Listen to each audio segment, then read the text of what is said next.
Hoy kadwa! Amoy gata ka ba?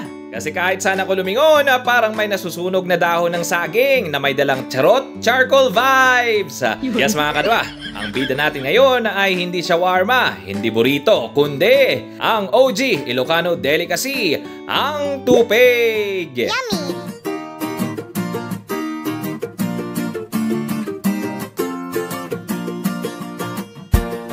Kung hindi ka pa nakatikim ng tupig, aba, kulang ang street food experience mo. Ito yung kakanin na parang lumpia pero sweet, nakabalot sa dahon ng saging, tapos iniihaw sa uling. Imagine mo, dessert na pero may barbecue feels. Diba? Solid! Ang tupig, minsan tinatawag ding intumtum, lalo na sa Pangasinan. Galing ito sa Ilocos at Pangasinan area at doon talaga sikat na sikat.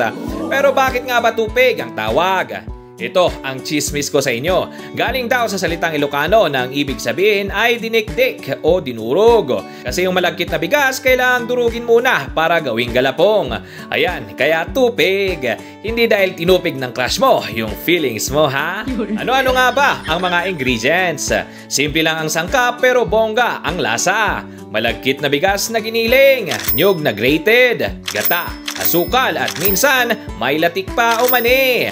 Ibabalot sa dahon ng saging tapos iihawin hanggang amoy kapitbahay na buong barangay. Yung tipong kahit hindi ka nagugutom, mapapabili ka na lang kasi ang bango. Yummy! Mga iba't ibang bersyon, syempre dahil Pinoy tayo, madaming variation. May special tupig na may bukayo. May version na mas creamy kasi dagdag gata. Meron ding chocolate flavor para sa mga nagmamagaling na gustong modern twist. At syempre, iba-iba rin ang laki. Yung iba payat at mahaba. Yung iba naman chubby na parang mini burrito. Mga iba't ibang benefits. So ito baka di nyo alam. May benefits din ang tupig. Dahil gawa sa malagkit na bigas, may energy ka buong araw. May nyog na good for digestion at healthy fats. Dahil may gata at sugar, instant mood booster, parang dessert therapy. At pinaka-benefit, bonding food siya. Kasi usually binibili yan sa palengke o fiesta. Tapos sinishare with family and friends. Social energy booster, kumbaga. Fun fact, alam mo ba na traditionally ginagawa talaga ang tupig tuwing Pasko at pista sa Ilocos at Pangasinan? Pero dahil sa demand, ayan, anytime na siya mabibili. Kaya kung trip mong maramdaman na parang holiday, isang kagat lang ng tupig, solve na! Yummy! Kaya next time na may dumaan na nagtitinda ng kakanin, huwag puro puto o kutsinta lang. Bigyan mo rin ng chance ang tupig kasi baka siya na ang magtupig sa'yo ng puso mo. Charot!